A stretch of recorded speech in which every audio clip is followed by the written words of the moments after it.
Saludos, Hare Krishna. Bienvenidos nuevamente. Vamos a continuar con la lectura del Bhagavatam, en el capítulo 15 del primer canto. Hoy leemos el texto 29.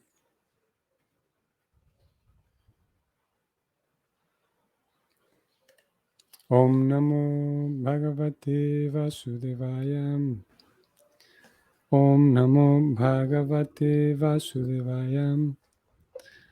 Om Namo Bhagavate Vasudevaya.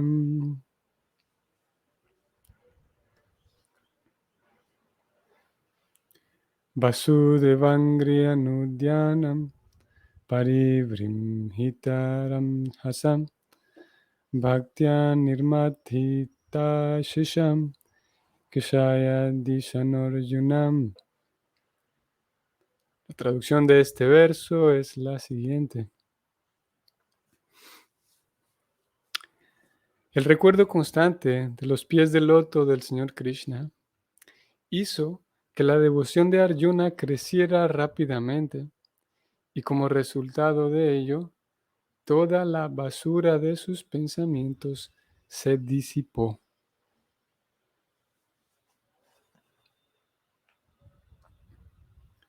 Recordamos que este verso hablado por Sutta Goswami, él está ahora relatando qué fue lo que sucedió con Arjuna una vez que Arjuna afirmó él mismo que ya ahora estoy recordando lo que Krishna me habló antes de que iniciáramos la batalla. Ahora estoy tranquilo, dice el mismo Arjuna, lo habló de esa manera. Y este verso es hablado por el narrador del capítulo, que es Sutta Goswami, y describe cómo Arjuna rápidamente, debido a que comenzó a recordar lo que Krishna le dijo, o sea, recordó todo lo que hablaron en la Bhagavad Gita, ahora él rápidamente pudo recobrar su naturaleza, podemos decir, su posición, y su devoción creció rápidamente, dice Sutta Goswami, y todo lo que había eh, aquí la palabra que Prabhupada usa es basura, toda la basura de sus pensamientos se disipó. Vamos al significado, un significado relativamente corto. Los deseos materiales de la mente constituyen la basura de la contaminación material. Debido a esa contaminación, el ser viviente se enfrenta con muchísimas cosas compatibles e incompatibles que desalientan la propia existencia de la identidad espiritual. Nacimiento tras nacimiento, el alma condicionada queda atrapada por muchísimos elementos agradables y desagradables, que son todos temporales y falsos. Ellos se acumulan por nuestras reacciones a los deseos materiales. Pero cuando a través del servicio devocional nos ponemos en contacto con el Señor trascendental en el ámbito de sus diversas energías, las verdaderas formas de todos los deseos materiales se ponen de manifiesto y la inteligencia del ser viviente se apacigua y adquiere su verdadero color. En cuanto Arjuna volvió la atención hacia las instrucciones del Señor, tal como se inculcan en la Bhagavad Gita, su verdadero color de asociación eterna con el Señor se puso de manifiesto, en virtud de lo cual él se sintió libre de todas las contaminaciones materiales.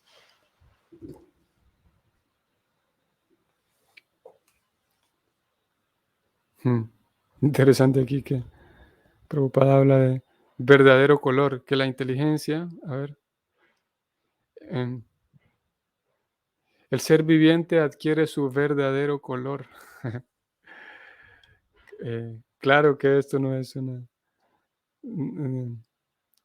no es en sentido literal, no es que el alma tiene un color, y cuando entra al mundo material pierde ese color y, y ahora recobra el color. Podríamos, si esto fuera literal, entonces tendríamos que averiguar cuál es el alma, el color del alma, ¿no? Así que Prabhupada está hablando en sentido alegórico más bien. Y es interesante, voy a ir un poquito arriba. Vamos a ver, aquí, donde Prabhupada dijo lo siguiente. Debido a la contaminación material, el ser viviente se enfrenta con muchísimas cosas compatibles e incompatibles que desalientan la propia existencia de la identidad espiritual. Interesante esto. O sea que puede llegar circunstancias o momentos en los cuales la pobre alma que está allí mm, atravesando diferentes experiencias, debido a diferentes momentos o diferentes experiencias agradables, desagradables, principalmente desagradables, la persona entonces puede llegar incluso a, como aquí se dice, desalentarse de su propia identidad espiritual, que en otras palabras, el pobre alma confundida que está allí viviendo y experimentando cosas, puede llegar a concluir que no hay nada espiritual, cuando ella misma es un, un ser viviente espiritual, como alma eterna.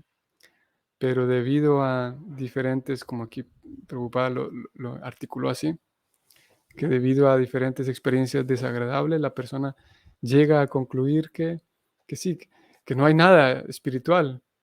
Por lo tanto, eh, ella misma como persona no existe como ser espiritual. Y es un tanto triste. Eso puede llevar a- o técnicamente se conocería como el nihilismo, el pensar que, bueno, cuando la vida se acaba todo, ¿no? Cuando uno se muere, ya, se acaba todo. Por lo tanto, no hay razón por la cual vivir, ¿no? Es, si todo se acaba y no existe nada espiritual y solamente es una experiencia material que dura a lo mucho 70 años, 60 años, si nos va bien. Entonces, ¿de qué sirve vivir, no? Si no hay nada después de esto, después de esta experiencia? Aparte, en este mundo en el que vivimos, a cada rato hay problemas y crisis y desórdenes y peleas. Entonces, ¿para qué vivir, no? Y lamentablemente es ahí a donde conduce, es una oficialmente, es una línea de pensamiento, una filosofía que, que podemos, hacia grandes rasgos, catalogarla como el nihilismo, que no existe nada, solamente un vacío y vivo a diario porque sí, ¿no? Porque tampoco, porque sí, tampoco hay el suficiente valor como para eh, terminar con la vida, ¿no? Algunas personas eh, recurren a ello, a terminar con su propia vida, ¿no? Debido a esa falta de respuestas, falta de conocimiento espiritual. Y no solamente, claro, no solamente falta de conocimiento espiritual, sino también falta de vivencias espirituales, de vivencias y experiencias gracias a las cuales la persona pueda tener la certeza en el fondo, una certeza interna de que sí hay algo espiritual, de que la vida es algo más que solamente pelearse y comer y comprar y tener deudas y endeudarse para comprar más cosas.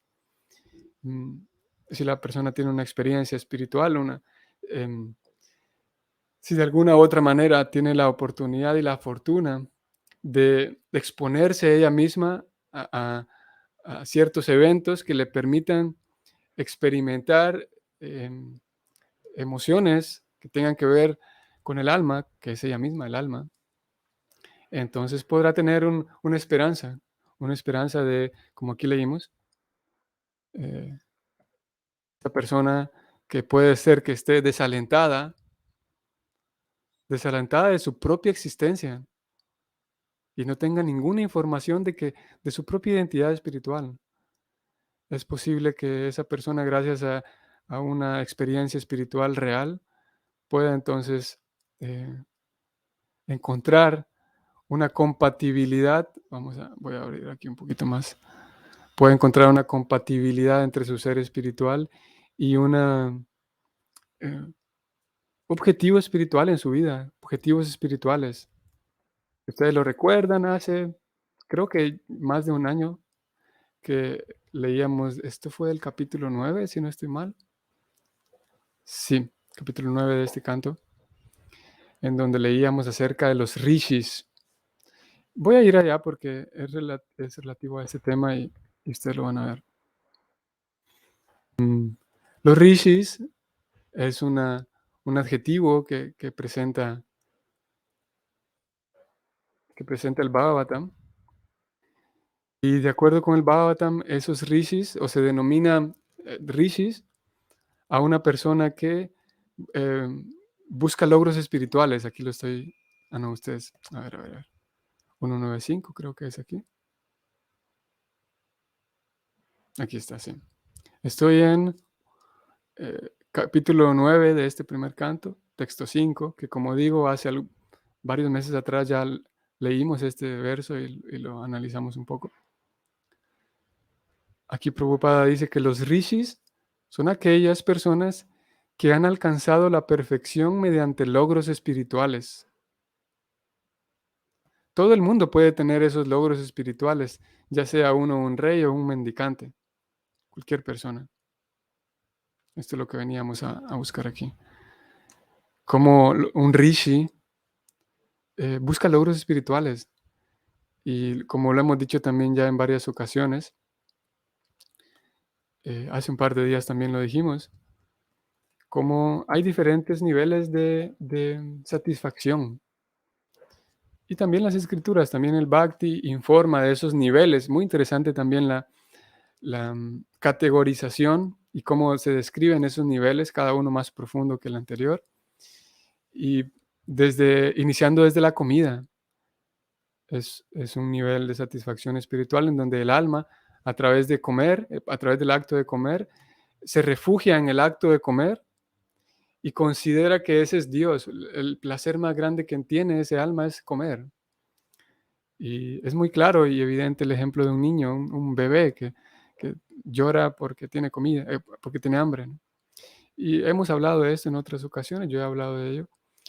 Y así la persona, el ser humano, mientras va evolucionando su conciencia y despertando cada vez más, ya encuentra que puede estar con hambre, pero ahora su placer viene del jugar. Y está jugando y compartiendo con otros y está cansado y posiblemente con hambre, pero ahora no quiere comer porque encontró un placer mayor. Y va progresando, encuentra otros placeres, otras satisfacciones, a tal punto de encontrar satisfacción en ayudar a otros, encontrar satisfacción en servir a que otro tenga bienestar. Incluso en ocasiones, ni siquiera hay ocasiones en donde veo a la persona a quien estoy sirviendo, la veo feliz por mi servicio, ¿no? Y veo que soy testigo que la otra persona está contenta y está siendo beneficiada con mi servicio. Hay un nivel incluso un poco mayor a ese, y es que yo sirvo y ni siquiera puedo ser testigo de cuánto la persona está siendo feliz, pero sé que eventualmente va a ser feliz. Y es un servicio un poco más anónimo, tal vez. Es en donde el depositario de mi servicio no sabe que fui yo el que ayudó, pero también recibo placer por ser voluntario en ese tipo de actividades. Y hay otro tipo de placer, como lo acabamos de leer aquí, y esas personas se llaman rishis, los que saben que el perseguir logros espirituales les da un placer mayor todavía. Y, y claro, que eso no compete hoy, el describir cuáles son esos logros espirituales, no es el tema en sí de hoy. Sin embargo, y retomando al verso, al significado La razón por la cual hablábamos de estos logros espirituales es porque cruelmente y tristemente el alma o muchas almas puede llegar a un punto en el cual se desalientan de su propia identidad espiritual y no creen en nada, ni en ellos mismos como seres, como almas espirituales, ¿no? Lo cual es, como decía, triste. Eh, eso puede ser la base para que la persona actúe de tantas maneras que vaya a ser nocivo para sí mismo y nocivo para otros, ¿no?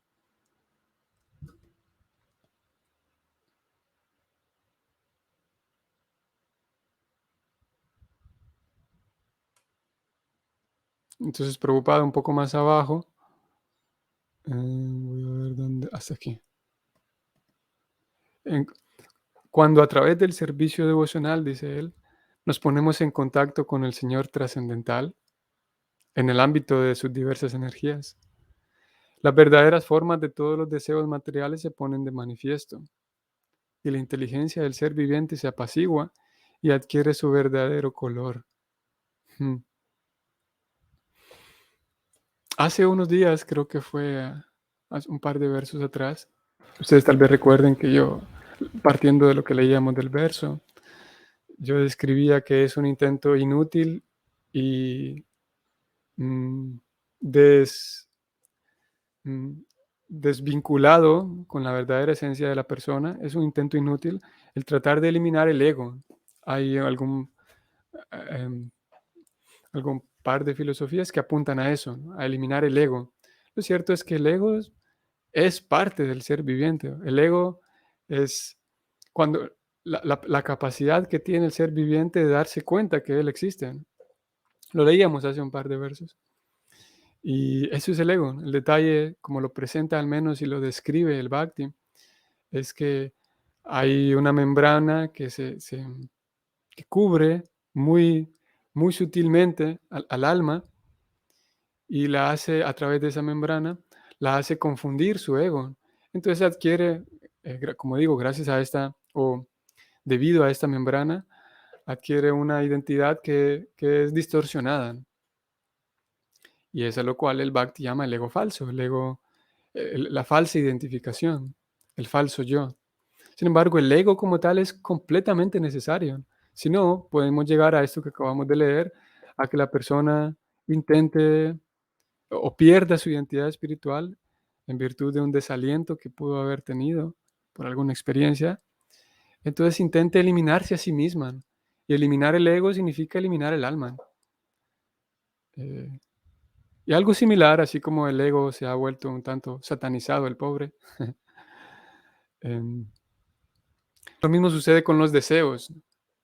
Eh, Hay alguna filosofía también, algún par de filosofías que apuntan a que la persona tiene que eliminar todo tipo de deseos, cosa que también es imposible de acuerdo como lo presenta el Bhakti, porque el alma en su color original, siguiendo la alegoría de Prabhupada, en su existencia original, en su verdadero rol espiritual, el alma siempre tiene deseos. Al haber ego, Prabhupada lo describe así, hay siempre deseos. El detalle es que, como dijimos, gracias a esta membrana, que es muy sutil, que cubre el alma, los deseos que el alma tiene dentro de la existencia material, dentro de la experiencia material, esos deseos, debido a que están conectados y están ligados a la membrana del falso yo, esos deseos que el alma tiene van a satisfacer a la falsa identificación, al falso yo, ¿no? Es por esa razón que los deseos lo meten a uno en problemas. La cosa está en que si podemos eh, mm, revertir y que la inteligencia pueda quedar apaciguada, que la inteligencia pueda quedar firme, entonces el alma adquiere su verdadero color y los deseos del alma, que son siempre em, constantes, van a vincularse con Krishna, ¿no? Voy a ir un momento también a, ustedes van a ver, Bhagavad Gita, capítulo 2. Aquí Prabhupada lo describe bastante mejor. Verso 70.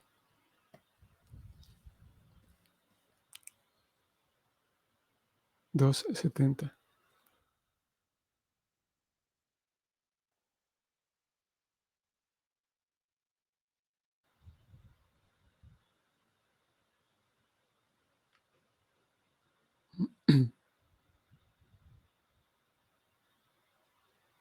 Vamos a ver el 71, también habla de los deseos.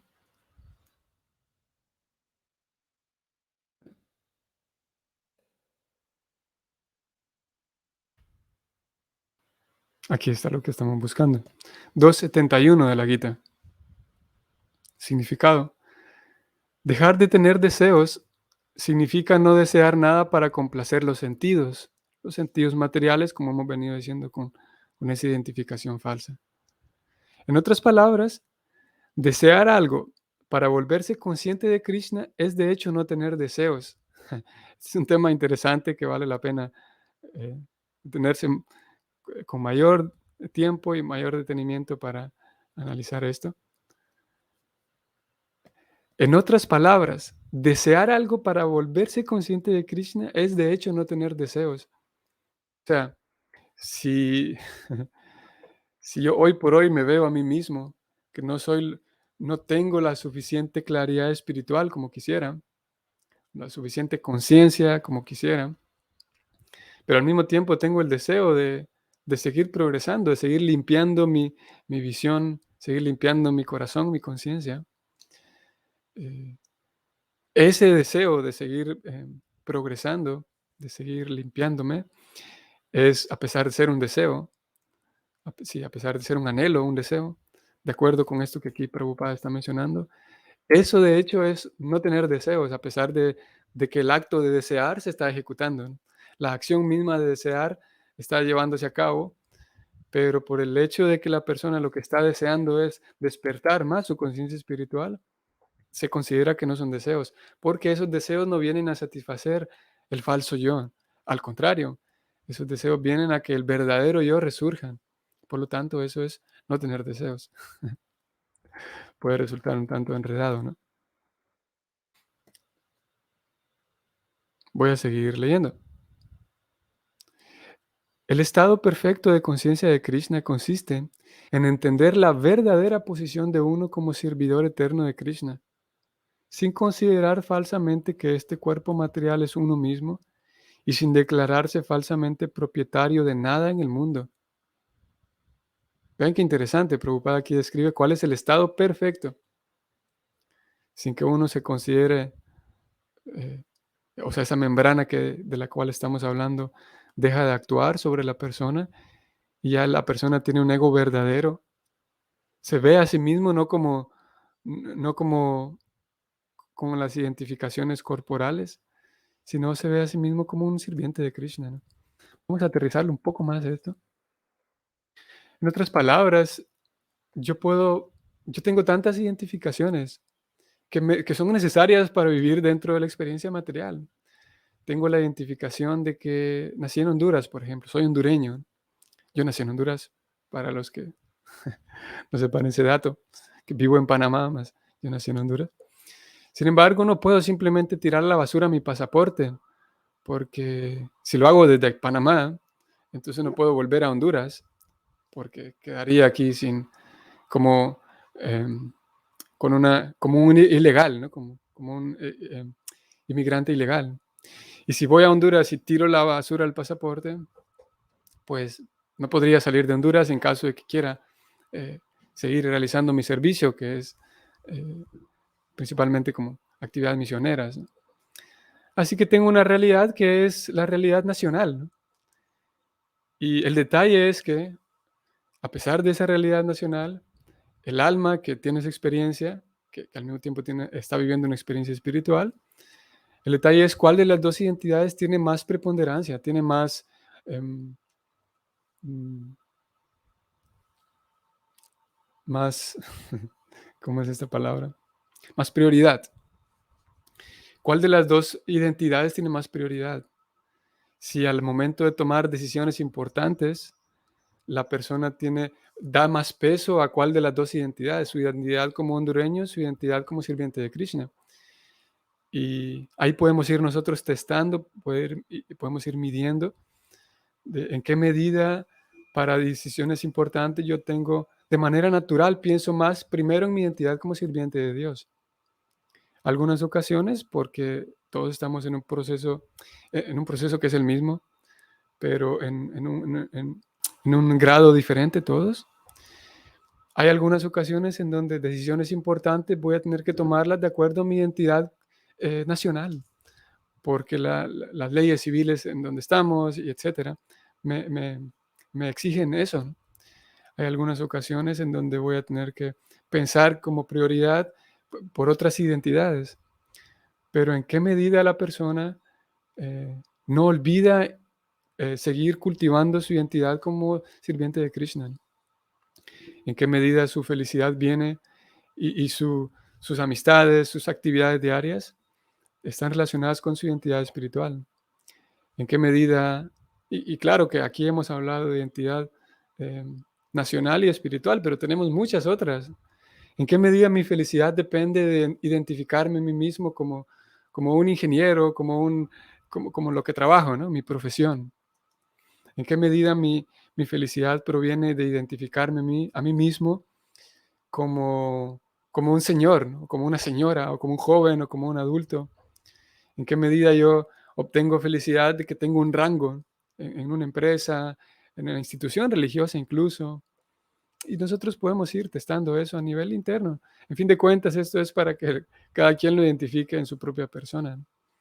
Si yo estoy eh, prestando más, dándole más prioridad a todos esos roles, esas otras identidades, entonces puedo ir cambiando poco a poco y gradualmente ah, con, con el sistema de conciencia de Krishna es para eso, para que en mi experiencia de vida pueda ir dándole más alimento a mi entidad espiritual.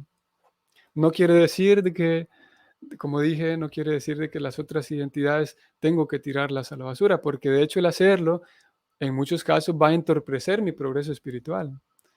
El, si yo digo, bueno, yo soy un sirviente de Krishna, no soy un alma, no soy ni hombre ni mujer, pero cuando vaya a un restaurante tengo que entrar al baño de hombres.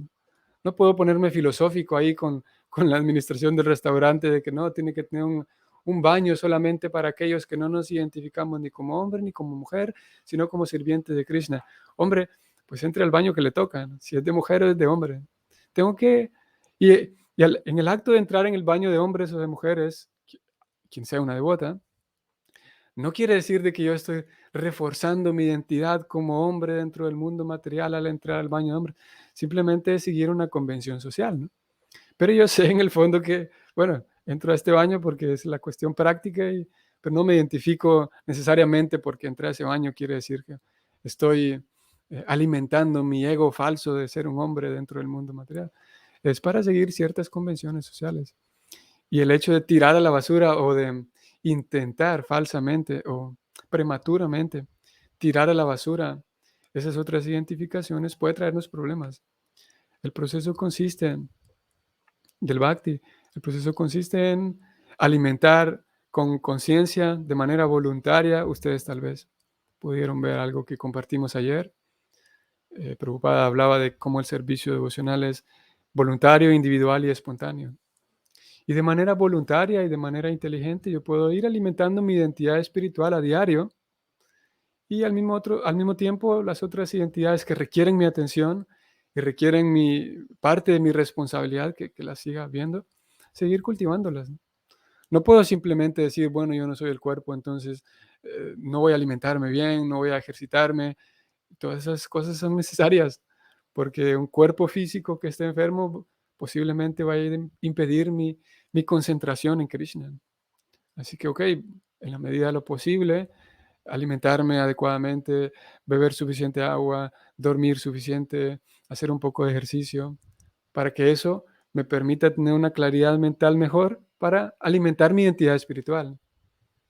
Y posiblemente en algunas ocasiones yo preste más atención a esto otro. Posiblemente porque también es agradable, la vida es saludable. El comer suficientemente bien, el descansar bien, el hacer suficiente ejercicio. Posiblemente, y ahí donde toca prestar atención, si yo estoy devengando más felicidad de eso mismo que de mi identidad espiritual.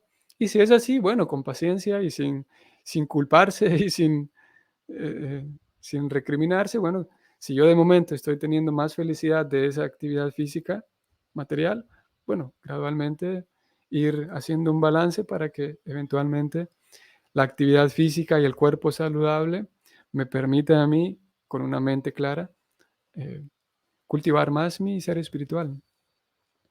Mm, Así podríamos, es una descripción breve de cómo podríamos aterrizar esta filosofía aplicada a nuestra vida, ¿no? Eh, y en la medida en la que vamos intentando eh, alimentar más ese ser espiritual a través de la lectura de estos libros, a través de dialogar, si bien es verdad, esto no es un diálogo, es más bien una especie de monólogo, pero a través de pensar en esta filosofía, pensar en el ser, como lo hemos hecho ahora, tratar de ver a través de la razón, a través de la lógica, a través de los argumentos, tratar de estudiar ese ser espiritual. En este caso hemos hablado del alma, en otros casos podemos estudiar y analizar la superalma, Dios, el universo. A través de ese análisis, de poner nuestra inteligencia a que le dé vueltas a los temas espirituales, es un acto mismo espiritual que nos purifica a través de la lectura, a través del canto del kirtan, a través de ofrecer nuestros alimentos y comerlos. Son, todos, son todas técnicas espirituales que mantienen viva la conciencia espiritual, si es lo que la persona está buscando, para que su ser espiritual pueda ir persiguiendo logros espirituales y vivir así conectados con un tipo de felicidad que es espiritual.